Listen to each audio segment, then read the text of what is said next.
Students, welcome back to my channel. आज इस video में हम क्लास 7 की ज्योग्राफी का chapter number 9 life in the deserts पढ़ेंगे। ठीक है, तो स्टार्ट करते हैं। In chapter 5 you have seen that water means life to plants, animals and people. तो वाटर के बारे में हम जानते हैं कि एक तरीके से जीवन ही है। हम पानी के बिना अपने जीवन को इमेजिन नहीं कर सकते। पीने के अलावा, लाइफ प्रोसेसेस को चलाने के अलावा ऐसे बहुत सारे काम हैं जो कि हम पानी के बिना तो अपनी डे टू डे लाइफ में, अगर आप एक दिन इमेजिन करें कि हम पानी को आज यूज़ नहीं करेंगे और अपने सारे काम करने की कोशिश करेंगे, तो पानी के बिना आप मेरी मानिए कि एक भी काम नहीं कर पाएंगे। ठीक है, ना तो क्लीनिंग कर पाएंगे। आपको टॉयलेट जाना होता है तो आपको अपने आप को भी क्लीन करना होता है और धोना भी होता है हाथ को। तो ये सब चीज़ें क्या होती हैं, हम वाटर के बिना क्लीनलीनेस भी नहीं इमेजिन कर सकते, और ना खाना खाना, ना खाना बनाना, और भी इस तरह की चीज़। वाटर को डायरेक्टली तो हम ड्रिंक करते हैं, उसके अलावा जितने भी सारे यूजेस हैं वो इतने ज़्यादा हमारी लाइफ में आ चुके हैं कि हम पानी के बिना अपनी लाइफ इमेजिन कर ही नहीं सकते। लेकिन तो इसका मतलब प्लांट्स, एनिमल्स और पीपल सबके लिए ज़रूरी है। तो डिफ़िकल्ट है किसी का भी जो कि ऐसी जगह पर रहे जहाँ पर पानी ही ना हो पीने के लिए। तो अगर आप अपनी लाइफ को इमेजिन करें कि पानी जहाँ पर ना मिले हमें, हम ऐसी जगह पर रहने एक दिन के लिए भी जाएं, तो हम कैसे रहेंगे। ना तो कोई घास होगी जहाँ पर हम अपने जो जानवर होते हैं उनको ग्रेज़ करवा सकें, और ना ही कोई पानी होगा जिससे कि हम खेती कर पाएँ। तो अब हम यहाँ इस चैप्टर में ये जानने की कोशिश करेंगे, वर्ल्ड में ऐसे कौन से प्लेसेस हैं जहाँ पर लोगों ने सीख लिया है इस तरह के एक्सट्रीम टेम्परेचर, यानी इतनी गर्मी जहाँ पड़ती है कि डेजर्ट बन चुका है, उन पे रहना सीख लिया है। और कुछ प्लेसेस तो इतने ज़्यादा गर्म हैं कि बिल्कुल आग जैसे, और कुछ इतने कोल्ड हैं जैसे कि बर्फ़ होती है। तो बहुत सारे डेजर्ट एरियाज़ हैं वर्ल्ड के, तो इनको कैरेक्टराइज करते हैं। डेजर्ट कहाँ बनता है, जहाँ पे बहुत कम बारिश होती है, स्कैंटी वेजिटेशन, यानी बहुत ऐसे यहाँ पर थोड़ी सी वेजिटेशन, फिर इतनी दूरी पर, फिर इतनी दूरी पर। ठीक है, तो इसको बोलते हैं स्कैंटी वेजिटेशन। और एक्सट्रीम टेम्परेचर्स, यानी दिन में तो बहुत ज़्यादा गर्मी होगी और रात को इतना ज़्यादा ठंडक हो जाएगी कि आप उसको झेल नहीं पाएंगे। तो इन टेम्परेचर्स पे डिपेंड करते हुए कि कहाँ पर कैसा टेम्परेचर होता है, हॉट डेजर्ट्स और कोल्ड डेजर्ट्स में हम इन डेजर्ट्स को डिवाइड कर सकते हैं। जो लोग यहाँ रहते हैं इन लैंड्स पर, वहाँ पर उनके पास जितना भी पानी थोड़ा सा अवेलेबल होता है उसी से वो खेती करते हैं। द हॉट डेजर्ट सहारा, तो सहारा डेजर्ट का हम सब लोगों ने नाम सुना, बहुत फेमस है और ये गर्म डेजर्ट कहा जाता है। आप वर्ल्ड के मैप में देखेंगे तो ये अफ्रीका कॉन्टिनेंट में ही पाया जाता है। और सहारा को आप डेजर्ट को लोकेट करिए कि वो नॉर्थ अफ्रीका का सब मोस्टली पार्ट कवर कर लेता है। ठीक है, यानी कि अफ्रीका के नॉर्थ पार्ट में, नॉर्दर्न पार्ट में पड़ता है। और ये वर्ल्ड का लार्जेस्ट डेजर्ट कहा जाता है। इसका एरिया कितना है, 8.54 मिलियन स्क्वायर किलोमीटर। तो अब आप याद करिए कि इंडिया में 3.2 मिलियन स्क्वायर किलोमीटर का एरिया कहाँ पर है। तो सहारा डेजर्ट टचेस 11 कंट्रीज़, यानी कि आपको पता है कि अफ्रीका एक कॉन्टिनेंट है, तो ये एक कॉन्टिनेंट क्या होता है, बहुत सारी कंट्रीज़ का ग्रुप होता है। तो कंट्रीज़ कितने कंट्रीज़ से ये टच होता है, अफ्रीका में ही 11 कंट्रीज़ से, जिसमें Algeria, Chad, Egypt, Libya, Mali, Mauritania, Morocco, Niger, Sudan, Tunisia and western Sahara. ठीक है, इन कंट्रीज़ को टच करता है सहारा डेजर्ट। जब आप सोचते हैं डेजर्ट की पिक्चर, तो आपको इस तरह की रेत नज़र आती है। ठीक है, जिस तरीके से ये रेत नज़र आ रही है आपको सहारा डेजर्ट की पिक्चर में, तो आपको ऐसी चीज़ दिमाग में आती है। लेकिन इसके अलावा बिसाइड्स द वास्ट, इस रेत के अलावा सहारा डेजर्ट में क्या चीज़ें और हैं, ग्रेवल प्लेन्स, थोड़े प्लेन्स भी हैं, थोड़े ऊंचे मतलब कि पहाड़ जितने नहीं, थोड़े से ऊंचे प्लेटोज़ भी हैं, और रॉकी सरफेस जिनका होता है। ठीक है, मतलब चट्टान होती है। तो ये जो रॉकी सरफेसेस हैं ये 2500 मीटर ऊंचे तक होते हैं। मतलब आप ये कह सकते हैं कि प्लेन से थोड़ा ऊंचा लेकिन माउंटेन से छोटा, वो होता है प्लेटोज। तो डेजर्ट की डेफिनेशन यह है कि एक एरिड रीजन है, मतलब कि एक तरीके की सूखी जगह जहाँ पानी की कमी होती है। वो एक्सट्रीमली हाई टेम्परेचर होता है और लो टेम्परेचर भी एक्सट्रीम होता है। और वेजिटेशन यानी कि पेड़ पौधे कैसे होते हैं, स्कैंटी, यानी कहीं कहीं होते हैं बस। तो इसकी डेफिनेशन हमने देख ली। अब ये देखिए अफ्रीका का आप ये मैप भी देख सकते हैं। तो इसमें सारा डेजर्ट देखिए, जैसे हमने पढ़ा था, ये नदर्न पार्ट में है और ये इन कंट्रीज़ को टच करता है। ठीक है, तो आप इसको अपने ध्यान में रखेंगे, क्योंकि जब आपको मैप फिलिंग करने की एक्टिविटी आएगी तो आपको ये चीज़ें ध्यान रखनी पड़ेंगी कि ये कौन सी चीज़ किस लोकेशन पर है और स्पेशली जो चीज़ें आपको इस बुक में एज ए फैक्ट बताई गई हैं वो आपको याद रखनी बहुत ज़रूरी है, ठीक है। एक देखिए एक फैक्ट और है यहाँ पर, you will be surprise to know that the present day Sahara once use to be a lush green plain. पहले ये बहुत हरी भरी जगह हुआ करती थी।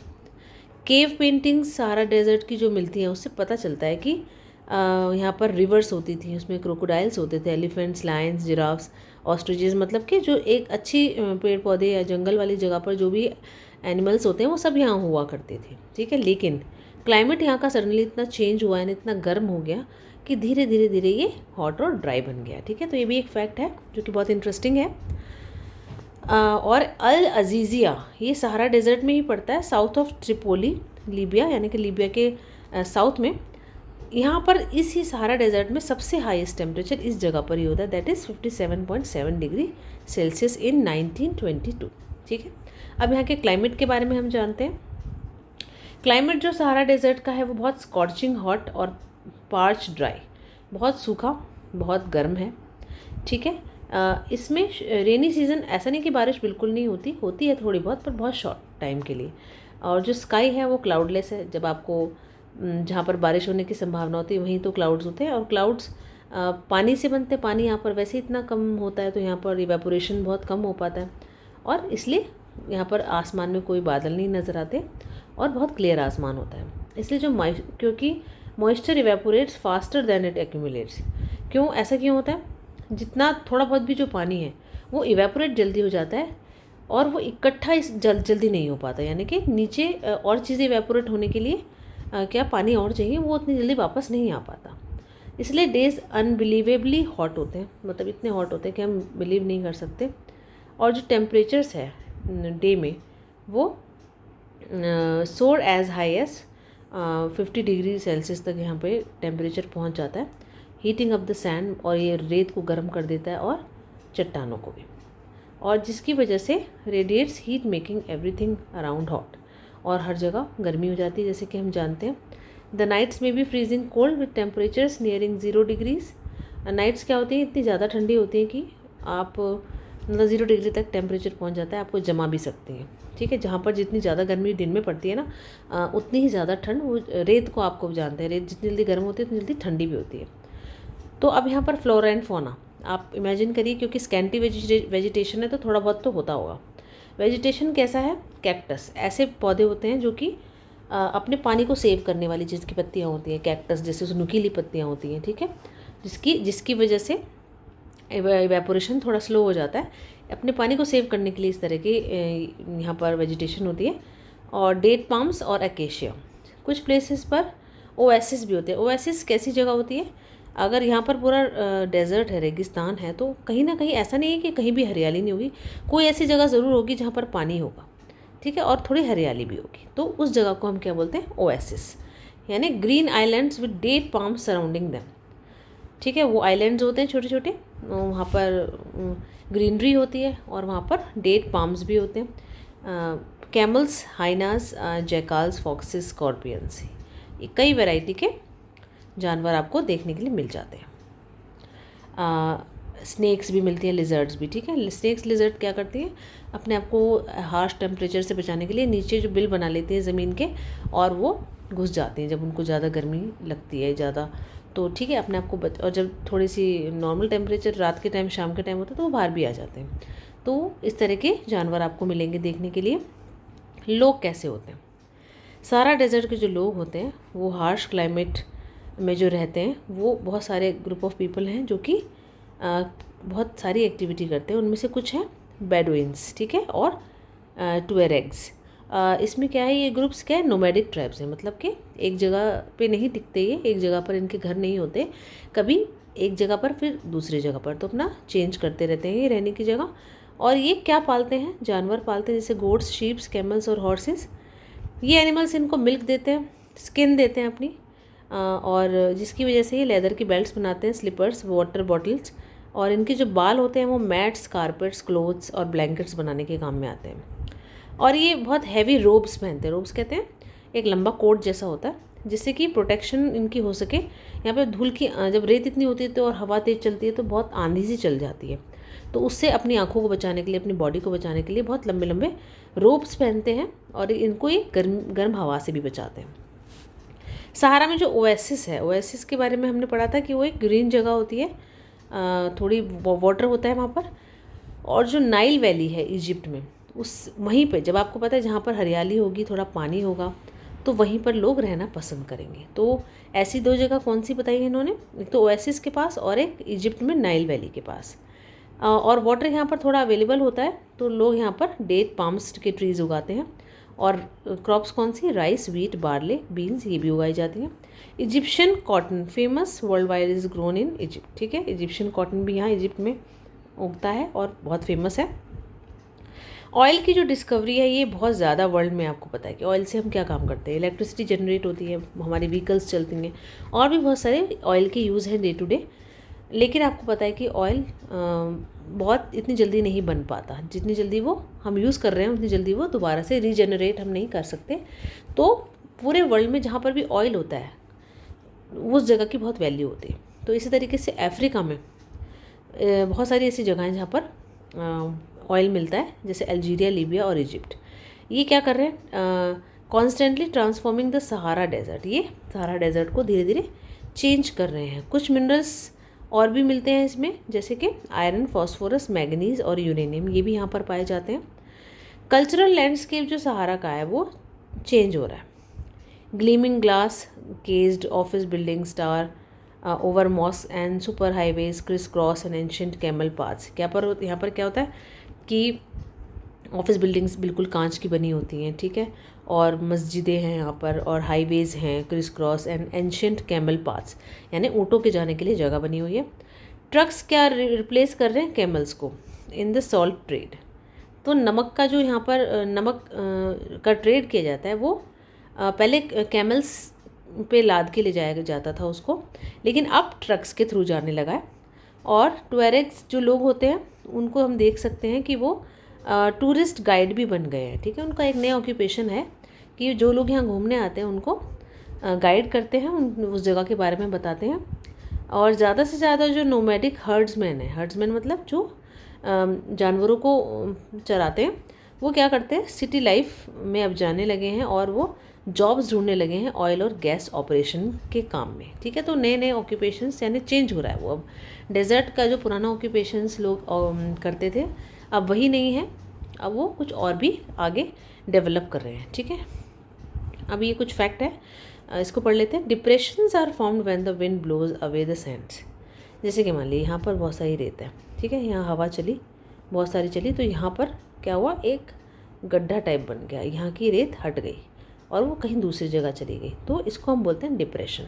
तो जो डिप्रेशन है जहाँ पर underground water reaches the surface, मतलब कि अब जब ये ऐसे ऐसे होता जाएगा तो नीचे का वाटर ऊपर आ जाएगा, ठीक है, और ओएसिस बन जाता है। नीचे जो पानी होता है वो ऊपर आ गया इस डिप्रेशन पे, और यहीं पे जब पानी होगा तो यहाँ पेड़ पौधे भी उग जाते हैं पानी की वजह से, ठीक है। तो ये जो एरियाज़ हैं ये फर्टाइल होते हैं, यानी कि यहाँ पे पेड़ पौधे उग पाते हैं और लोग यहाँ पर रुक जाते हैं क्योंकि उनको पानी की ज़रूरत होती है। पानी को हम सब की ज़रूरत है, तो जहाँ पानी होगा वहाँ लोग रहना प्रेफर करेंगे और डेट पाम्स उगाते हैं और दूसरी क्रॉप्स भी। कई बार ओएसिस इतने ज़्यादा बड़े होते हैं एबनॉर्मली, ठीक है। तो टिफालाले ओएसिस जो है मोरक्को में, वो एक लार्ज ओएसिस है जिसका एरिया क्या है 13,000 स्क्वायर किलोमीटर्स, ठीक है। तो एक इंटरेस्टिंग फैक्ट था। नाउ अब हमें कोल्ड डेजर्ट के, तो हमने हॉट डेजर्ट की बात की, अब हम कोल्ड डेजर्ट की बात करते हैं। लद्दाख का हमने सबने नाम सुना होगा, हमारे देश के नॉर्दर्न साइड पे पड़ता है, नॉर्थ ईस्टर्न साइड के साइड में, जैसे चाइना के पास, ठीक है। तो देखिए ये है, दिस इज़ लद्दाख, ठीक है। तो लद्दाख एक कोल्ड डेजर्ट है जो कि ग्रेट हिमालयाज़ में पड़ता है, ठीक है। ग्रेट हिमालयाज़ एक माउंटेन की रेंज है जो कि हमारे देश में भी है और बाकी और कंट्रीज़ में भी है, ठीक है, हमारे नेबरिंग कंट्रीज़ में। वो eastern side of Jammu and Kashmir, हमारी ये जम्मू एंड कश्मीर की ईस्ट साइड में पड़ता है, ठीक है, ईस्ट की साइड है ये। यहाँ पे श्रीनगर था, ठीक है, इसकी साइड पड़ता है। और काराकोरम रेंज की नॉर्थ की साइड, काराकोरम रेंज कहाँ है, इस साइड है, ठीक है, इसकी नॉर्थ की साइड पड़ता है। और दूसरा ये क्या है, जांस्कर माउंटेन्स साउथ में इसको इनक्लोज़ करते हैं, मतलब इसकी चारों ओर की बाउंड्री इन्होंने बताई है। आप इसकी लोकेशन देख सकते हैं। बहुत सारी रिवर भी फ्लो करती है लद्दाख से होकर। इंडस नदी जो सिंधु नदी है, जिसके नाम पे हमारे देश का नाम हिंदुस्तान पड़ा है, ठीक है, वो इंडस नदी सबसे इम्पॉर्टेंट है, जो कि लद्दाख से होकर गुजरती है। और जो डीप वैलीज़ और गॉर्जेस से जो ये रिवर्स बनाती हैं, मतलब जहाँ से बहती है वहाँ पर क्या क्या बनाती हुई चलती हैं, बहुत गहरी घाटियाँ और गॉर्जेस बनाती हुई चलती हैं। और बहुत सारे ग्लेशियर्स भी लद्दाख में पाए जाते हैं, जैसे कि गांगरी ग्लेशियर, ठीक है। देखिए लद्दाख का मीनिंग क्या है, ला और दाख का मतलब है कंट्री, यानी कि ला का मतलब है माउंटेन और दाख का मतलब है कंट्री, यानी कि माउंटेन्स की जो कंट्री है उसे हम लद्दाख बोलते हैं, ठीक है। Dras one of the coldest inhabited place on the earth is located in Ladakh, ठीक है। तो जो वर्ल्ड में सबसे ज़्यादा ठंडे जगह पे जहाँ पे लोग रहते हैं उसमें से द्रास एक है, जो कि लद्दाख में ही पाया जाता है। ऑल्टीट्यूड जो है, यानी कि कितनी ऊंचाई पर है ये लद्दाख, ये वेरी करता है 3000 metre in Kargil to more than 8000 metre in Karakoram, ठीक है। तो मतलब कारगिल तो 3000 मीटर पर पड़ता है और कराकोरम की ऑल्टीट्यूड कितने पर है, 8000। इसके हाई ऑल्टीट्यूड्स की वजह से क्लाइमेट, जब जो जगह जितनी ऊंची होती है वो उतनी ठंडी होती है। जैसे हम पहाड़ों पर जाते हैं तो हमें ठंड लगती है वहाँ पर, ठीक है। तो ऑल्टीट्यूड की वजह से यहाँ बहुत एक्सट्रीमली कोल्ड और ड्राई होता है। एयर जो होती है इस एल्टीट्यूड्स पर वो बहुत पतली हो जाती है, ठीक है। मतलब कि then the heat of the sun can be felt intensely, मतलब कि जब उसकी डेंसिटी हवा की पतली हो जाती है, कम हो जाती है, तो जो हमारी हीट है सन की वो हम इजीली फील कर पाते हैं, ठीक है। तो डे टेम्परेचर इसलिए समर में are just above 0 degree and night temperatures well below -30, मतलब इतनी गर्मी और इतनी सर्दी पड़ती है। इसलिए freezing cold in the winters when the temperatures may remain below -40, ठीक है, Celsius for most of the time. तो इतना नीचे टेम्परेचर जाता है तो बहुत ज़्यादा ठंड पड़ती है, ठीक है। As it lies in the rain shadow of the, rain shadow region क्या होता है, जैसे कि हिमालय है, ठीक है, बादल यहाँ से आए, ठीक है, ऐसे चलते हुए आ रहे हैं और इससे यहाँ टकराने के बाद यहीं बारिश करते हैं, ठीक है। तो लेकिन ये जो रीजन है यहाँ पर रेन नहीं पड़ती, क्योंकि यहीं से टकरा के बादल यहीं पर बारिश कर देते हैं। तो जिस साइड पर बारिश नहीं हो पाती वो होता है रेन शेडो रीजन। तो हिमालयाज़ के रेन शेडो रीजन पे भी पड़ता है ये, यानी मान लीजिए हिमालयाज़ है तो रेन इधर होती है, इस साइड होती नहीं जहाँ लद्दाख है, ठीक है। तो इसलिए रेन शेडो रीजन में होने के कारण यहाँ पर रेनफॉल भी कम होती है, यानी पूरे साल में लगभग 10 सेंटीमीटर बारिश होती होगी। एरिया जो यहाँ पर एक्सपीरियंस करते हैं freezing winds and burning hot sunlight, ठीक है, मतलब जितनी ज़्यादा गर्मी उतनी ज़्यादा सर्दी पड़ती है यहाँ पर।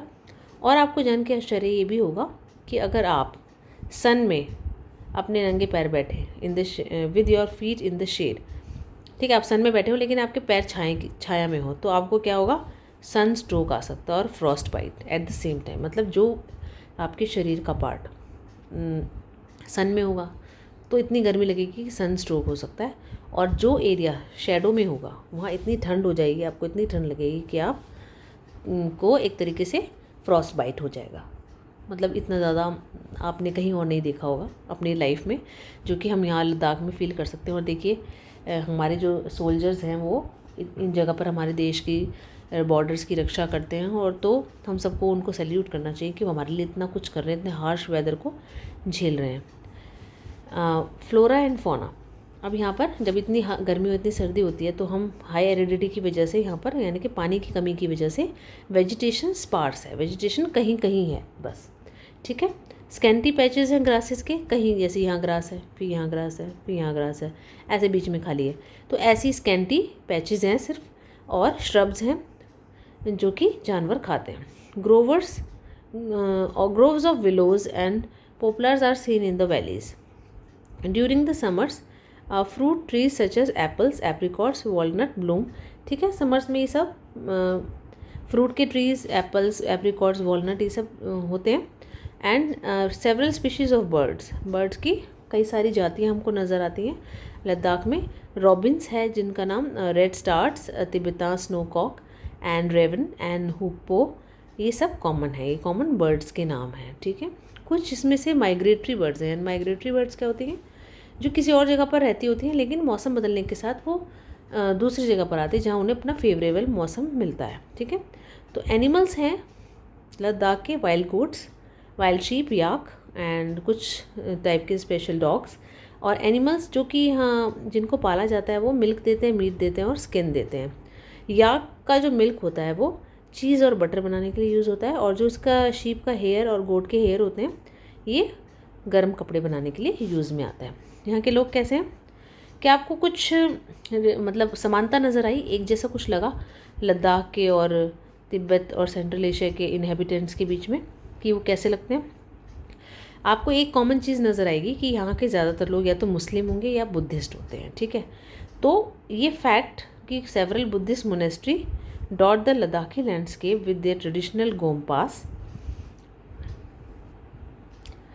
तो आपने मोनेस्ट्रीज देखी होंगी, मतलब एक ट्रेडिशनल गोम्पास होते हैं, मतलब एक तरीके से एक किले टाइप होते हैं जहाँ पर वो लोग अपनी साधना करते हैं बुद्धिस्ट लोग।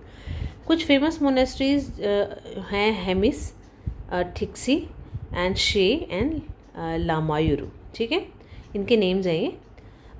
समर सीज़न में क्या होता है, लोग क्या किस चीज़ में बिज़ी रहते हैं? जौ उगाते हैं, potatoes, peas, beans and turnip, ये इस तरह की फसलें उगाते हैं। क्लाइमेट जो है विंटर मंथ्स में बहुत ज़्यादा हार्श होता है और लोग अपने आप को इंगेज रखते हैं फेस्टिवल्स मनाने में, सेरेमनीज़ यानी फंक्शंस वगैरह में, ठीक है, जिससे कि वो उस ठंड को एंजॉय भी कर पाए और झेल भी पाए। तो वीमेन क्या होती हैं यहाँ की? बहुत हार्ड वर्किंग होती हैं। वैसे तो हर जगह की वीमेन हार्ड वर्किंग होती हैं, कहीं की भी आप देख लो, क्योंकि वीमेन बहुत ज़्यादा काम करती हैं, जबकि उनका काम अगर घर का है तो इतना ज़्यादा उसको वैल्यू नहीं दी जाती। आजकल खैर सब कुछ सिनेरियो चेंज हो रहा है, बट स्पेशली कुछ इस तरह के टेरेन्स की जो वीमेन होती है उन्हें कुछ एक्स्ट्रा काम करना पड़ता है, क्योंकि यहाँ पर टेरेन ही ऐसा होता है।